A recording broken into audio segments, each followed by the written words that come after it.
Alex Behunin of LowKickMMA or Dan Argueta, who returns to action January 14th at UFC Vegas 67. Dan, how are you? I'm good. It's been a while since we talked. Yeah, I'm excited. It's starting to feel real. 13 days out. How are you feeling? I'm good. This is a long camp. You know, I got the surgery, a month I got a surgery a month after I fought. And it was funny because everyone saw me and they're like, you don't look like you just had surgery because I stayed in shape the entire time. I worked out, so I've been in camp for the last 5 months. God damn. God damn. Well, I do got to mention, you said you were gonna let your hair grow back out. What happened? Oh man, I freaked out as soon as they said that my fight was at 145. I was like, you know what? Like, I I don't feel like I'm in camp for some reason. You take away the hardcore diet for 135, and all of a sudden it doesn't feel like camp. I'm like, yeah, this is too nice. Something's up. This is too nice. So I was like, you know what's not gonna make it nice? I'm gonna start shaving my head. I'm gonna I'm gonna I'm gonna lose a little bit of self-esteem wherever I can. So I'm gonna do it by shaving my head. I mean, technically, you're undefeated with a shaved head, right? So, True. I, These are good numbers. These are good. I mean, come on. I told my mom. She's like, no, no, no, your hair's so nice, and I was like, Mom,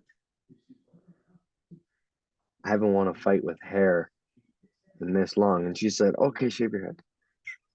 I I I'm glad we're talking about it because everyone's like, oh, it's just hair. What do you care? It's just hair. You're a fucking pussy. It's just hair. Why?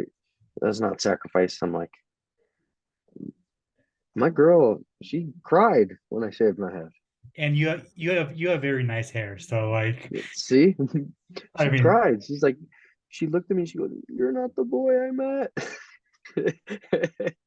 I'm like, but then ooh. it was funny because I said I came out here, and on my drive out here, actually, I talked to you. I talked to you as the fight got announced. I think you called me. The Yeah. fight got announced, and you called me. And that very day, I was like, "Oh, it's at 45. I gotta shave my head. I gotta shave my head." And I tell my girl, I'm like, "Allie, I'm gonna shave my head." She goes, "Oh no, you're not." And I'm like, "I have to. It's just something. It's telling me I gotta shave it. I gotta shave it. I gotta give a little bit more." And she was like, "No, no, no." 2 days later, she calls me, "Dan, you need to shave your head." And I was like, "Oh, okay." So she even got nervous where she was like, "Oh no, he just has to hone into it." So Uh, I mean, I guess it just made sense. the numbers are good. The numbers are good. People telling you, like, it just makes sense. It just makes sense. But All trust right. me, I look back at all these pictures and I'm like, man, I can't wait to be hot and sexy again. Me too. Me too. All right. So I want to talk about your UFC debut a little bit, man. The thought process is behind it. So you get the call up a weight class against a super underrated fighter like Damon Jackson. Was there any hesitation, or was it just like I got the call? I'm going to take this no matter what? Well, so that fight was 28 days after I won the LFA title. Okay. 7 days or 5 days after I won the title, I got a phone call saying, "Hey, can you make 35 in 2 days?" Or no, I got the call like 9 days later because whole week went by. And Sean said, "Hey, can you make 35 in 3 days or some crap?" And I was like, Cub was like, "How much do you weigh?" Like 170 almost. He's like, "No, not letting you do it." He's like, I'm like, "Okay, thank you." But then at the same time, I'm like, maybe I can make it. I might die, but maybe I can make it. And then he was like, nope, saying no, it's whatever. There'll be more calls. And I was like, I was bummed, man. Bummed. I went home and I was just like, man, I blew it, by not being a pro about it, being ready at all times.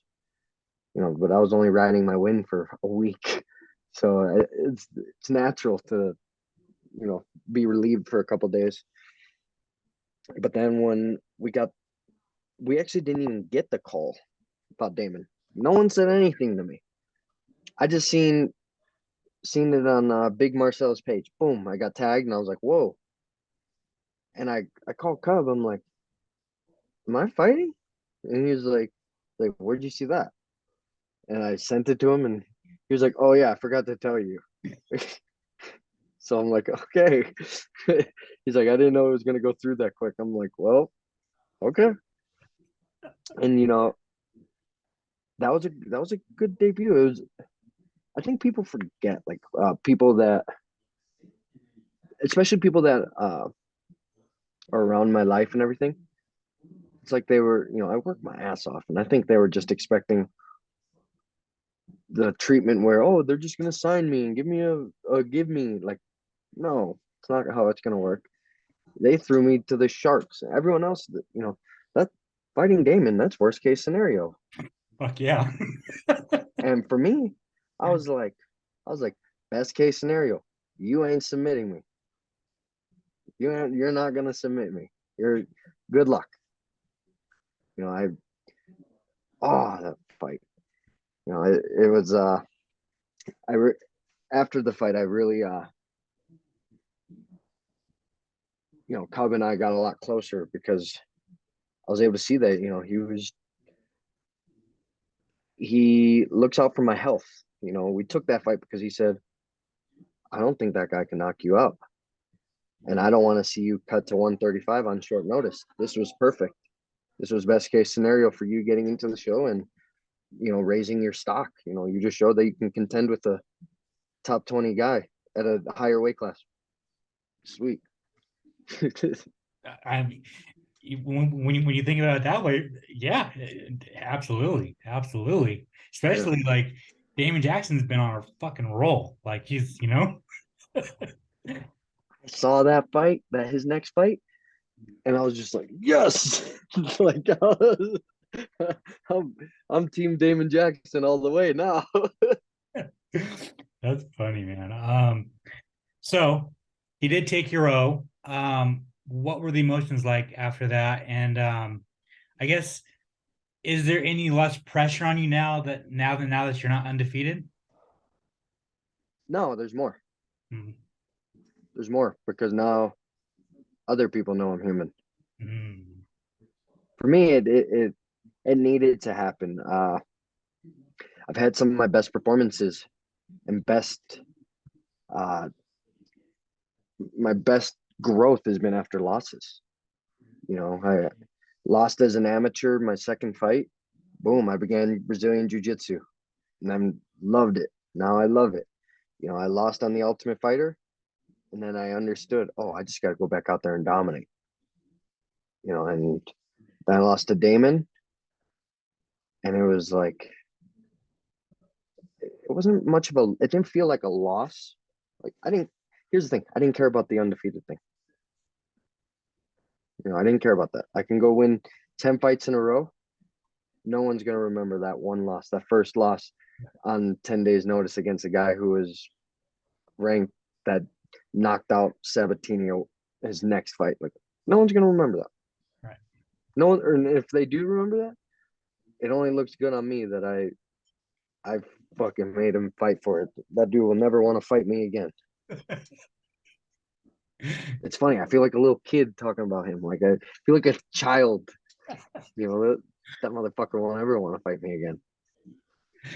I mean, you gave him everything you got, man, and He tried. I was. it was I'm a nuts, good trier. dude. It was nuts. It was wild. I think I just that's where experience showed. He has better fight IQ than me. Obviously, gotta swallow my pride for all the people that want to say, "Oh, it should have been a split decision, or it should have been, maybe you should have won because it didn't." Fuck that. I lost. I lost. I go back and I look at the tape. I see all the mistakes I made. I see everything he capitalized off of. Kudos, good for him. But that's the game. He's what was his record before fighting me? 24-1. That's messed up, man. I was only 8-0.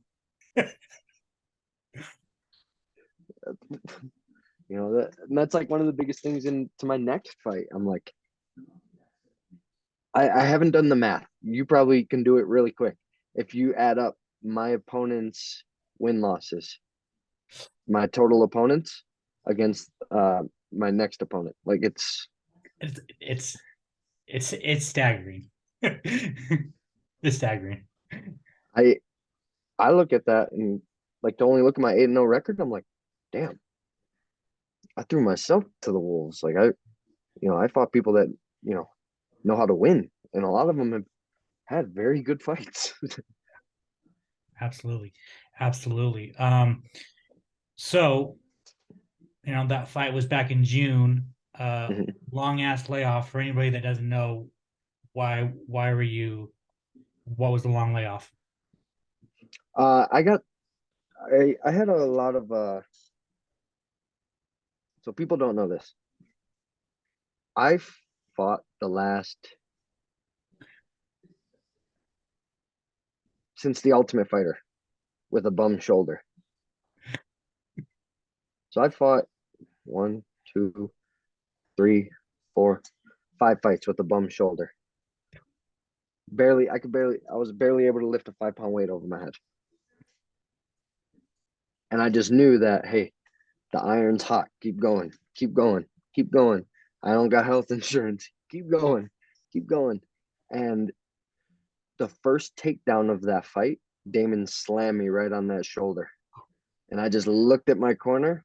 I looked at Cub and I said, oh, it's gone now. I just knew. I looked, we went back to the corner and I said, yeah, I can't use my left arm anymore. My arm's gone.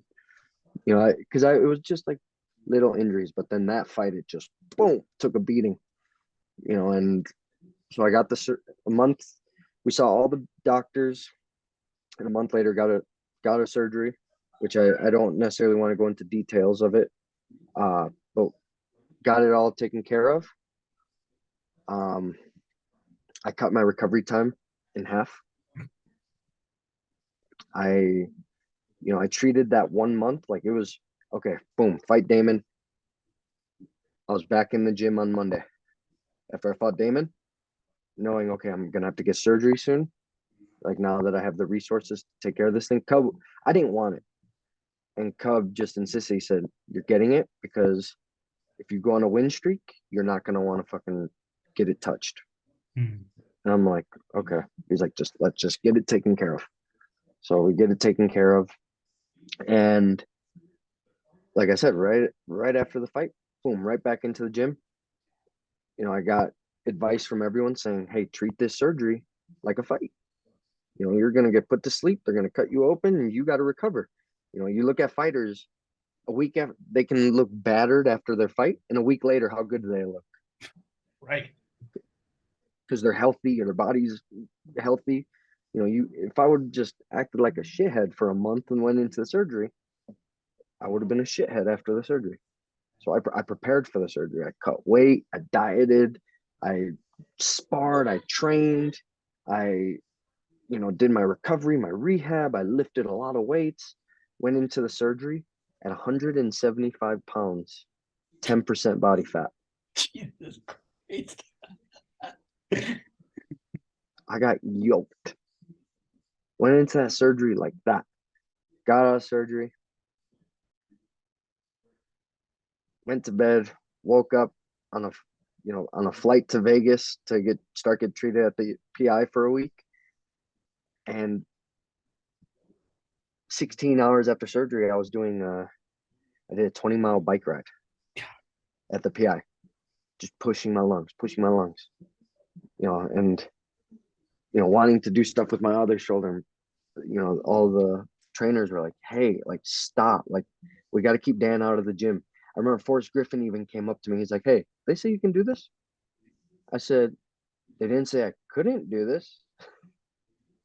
Like they were sending Forrest at me because they knew I would listen to him. And I was I I'm happy I had that mentality that it was like there's no room for break. Yeah, we're gonna rest that guy, but there's no room for anything else. Like I gotta start moving. So I've been in camp since the Damon fight. I never took a break. Savage, you're a meathead. You're just a, I mean, And it's funny. My friends are all like, "This is the strongest you've ever felt." I'm like, "Thank you." Like I turned into a real 145er for this fight. Damon fought me after I had baby fat for a month from putting on all that weight from 135. This time, the heaviest I ever got this camp was 180. Yeah, well, with that being said, before we talk about Isaac, it is at featherweight. So, and when you cut down to bantamweight, it is nasty. So, how does it feel not to do that in your second, your second fight in the UFC? it drove me crazy. I shaved my head. I told you. I said this isn't real life. This is too. This is too nice. I'm shaving my head. I. It feels good because I know that cut is nasty. I know it's dangerous. Um, some people consider it almost cheating, like that you can get down that low. But all right, if it's cheating, take advantage of me when I'm, you know, trying to recover, which no one's been able to yet. And I just, you know, I'm happy that I get to go 45, but because that 35 division is stacked, man. Yes. It's stacked. But I do want to show the UFC, hey, I wore more than one hat. I can fight at both weight classes. If you give me a full camp, healed up, I have the means to make a full camp out of it and a good matchup for 135. Cool. I'll be ready for that. But for this one at 45, it came down to a couple things. We told the UFC I'd be ready in March, which would have been 7 months from surgery. Usually people, for what I got done, don't fight until 9 months. I'm fighting at 5 months. But you know, I've been talking the talk, I'm gonna walk the walk. I put in the hours, I've got the shoulder strong. I did everything I could. I've trained my ass off, made it look like I have no injuries, and if I fighting is weird, man. Like it's like I'm watching everyone fight and I'm training my ass off, and I'm like, I should be fighting. I should be fighting. Look at me. I should be fighting. And so then I just said, okay, I'm getting my feet wet. Cub, let's do this. I can make 135 January 23rd. For the first card would be the Brazil card. He's like, all right. And they came back at us with, okay, fine. How about January 14th at 145 then? And we're like, damn it. Okay. Like it makes sense. I put on a lot of muscle. I don't have to strip away from all the muscle I've built over the boo boo. So I get to kind of, it's still a weight cut. Like I don't think people understand. Like I still have a weight cut. What do you think I weigh right now? you're kind of yoked right now. So I'm gonna say like maybe 160, 160, 165, 167. Around there. Yeah. You're ballparking. You know, I still have a real weight cut, Jesus Christ. and I'm. It's not like I'm. It's not like I'm pudgy. Right. That's the thing. I weird myself out. I'm like, I'm fucking tiny. You know, people would never guess this is how much I weigh. Like, it's gonna be weird. It's funny. People are gonna laugh at Isaac and I for being the smallest featherweights on the planet. But You're gonna be small, what? but you're gonna be yoked, right? Yeah, I'm gonna be jacked. Like, I. This is where people get freaked out. Like, whether I'm fighting at 145 or 135, I go into that cage weighing no less than 162 pounds. Both weight classes. I go in weighing between 162 and 165. Both weight classes. So it's just the weight cut, but I've learned how to recover back up to the weight that I train at. Mm, So so you still got a weight cut. yeah, I still got a weight cut. Like, I don't want. That's why I'm like, oh, I'm crazy. I shaved my head and I still have a weight cut. God damn it. Well, let's talk about it, man. Isaac Dulgarian. What were your thoughts on the matchup? I love it. It's my first wrestler. Um, he got fast tracked to the UFC. I think he's talented, but it's a different ball game, man. Like, you know, at this level, you know, we talked about it. The amount of competition, the amount of experience I've had to fight against, that plays a big role. You know, that plays a giant role. Um, you know, but the plan stays the same. Go out there, win, make it look fun until it's not fun, and get the job done. And he has a 100% finish rate going all the way back to his amateurs. So like he's coming to finish you. So does that get you excited? I good luck. Like, I hope, like, if I had those opponents, I hope I would have a 100% finish rate. Good point. You know, Good point. I I fought my first black belt in my fourth pro fight. That's when I lost my finish rate. You know, my fourth pro fight. This is before LFA liked me. They sent me in there to get my ass kicked.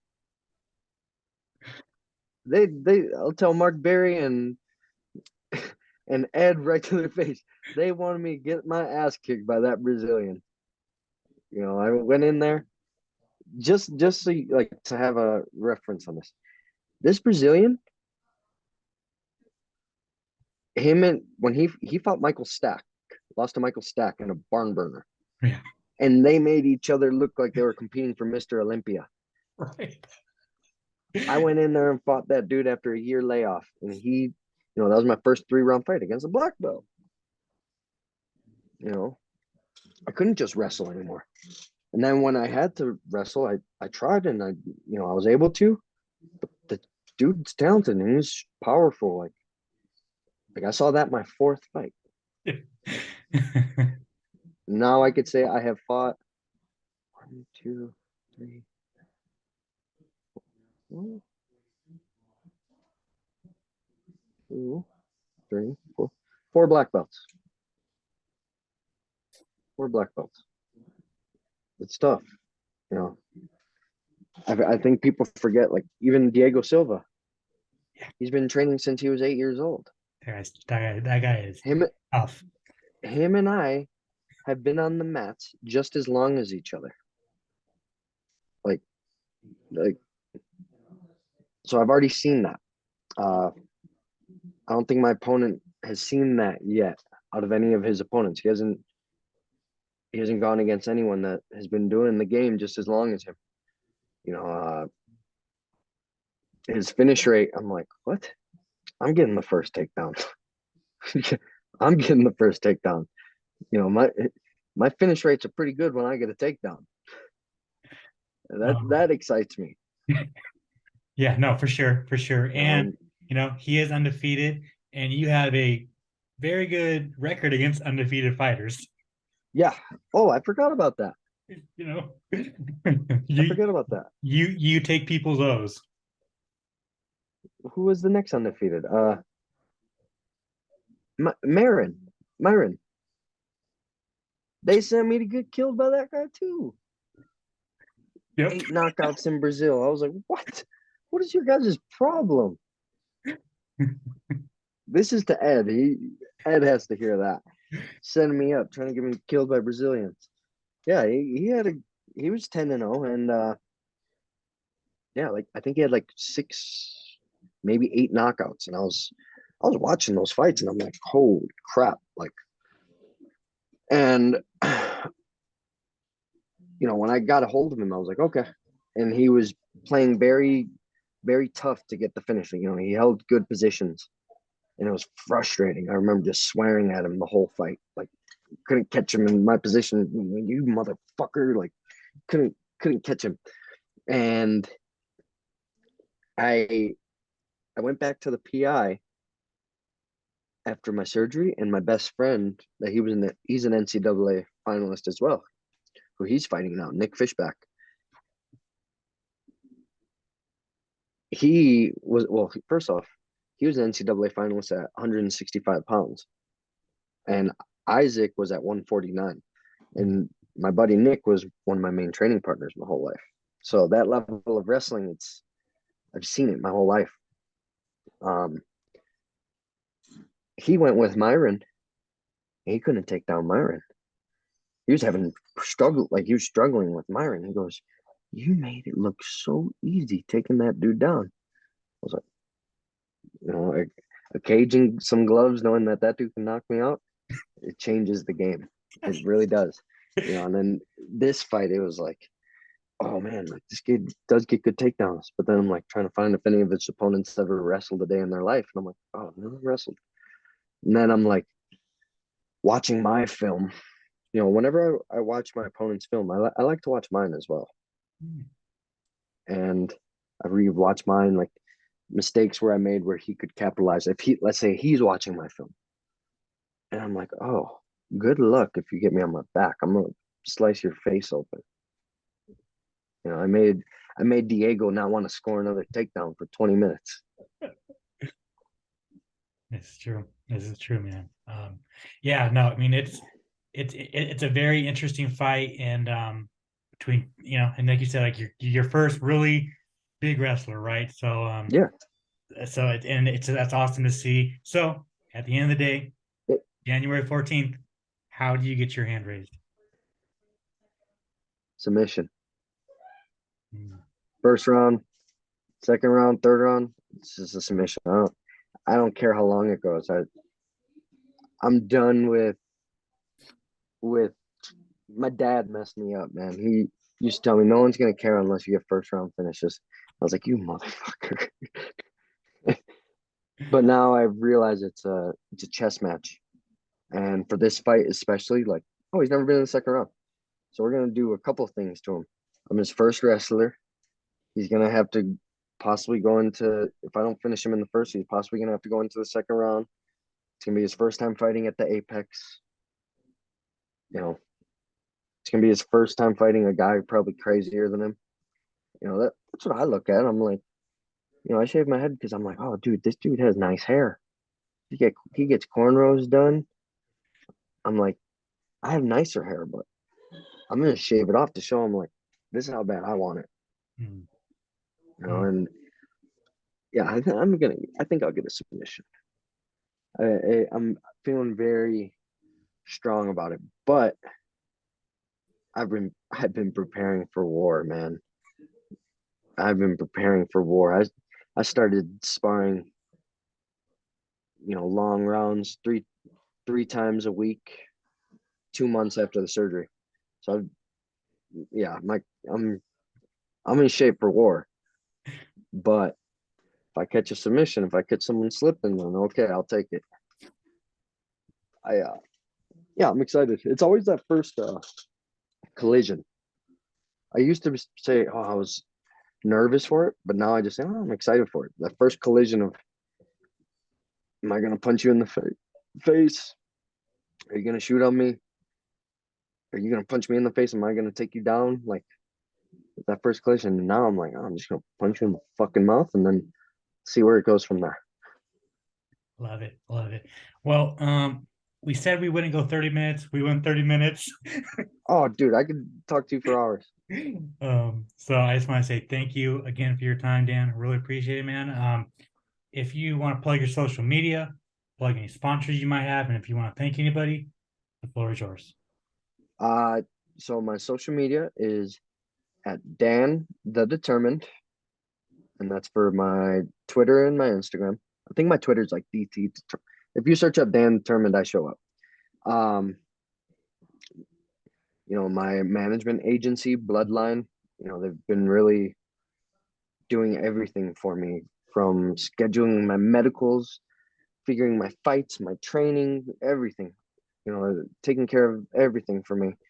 And then obviously my gyms, you got Jackson Wink, you got UFC Gym Costa Mesa, and then you got Ruka headquarters out in California. And my family, my girlfriend's family, my girlfriend, like it's been quite the journey so far. I'm excited for this one though. It's I get to break in the apex. First fight of the year, I get to break that shit in. Most guys would be like, "Oh, I'm not an undercard fighter. I don't give a fuck. I don't give a fuck. I need to make sure that no one is late to the TV. And you know what's nice about this one? There hasn't been fights in how long? 3 weeks to a month. Yep. No one's gonna be late. Exactly. No one's gonna be late to this one. Make sure you tune in. I'm the first fight of the goddamn year. I'll make sure that canvas is nice and messy, just for everyone. I'm excited for that. It's an honor. You could say it's an honor. It makes my heart just like full that I have that honor. I told myself, I'm like, yeah, first fight of the year. My goal this year is to headline a card. To be a main event at the it won't. Let's not, get ahead of ourselves saying, oh yeah, I want to headline at Madison Square Garden or at T-Mobile. No. Let me play it real. My goal this year is to be the main event at the Apex by the end of the year. First fight of the year to the last fight of the year in 2023. Make sure to subscribe to the LowKick MMA YouTube channel for all the latest news, event previews, and interviews with some of the biggest stars in MMA.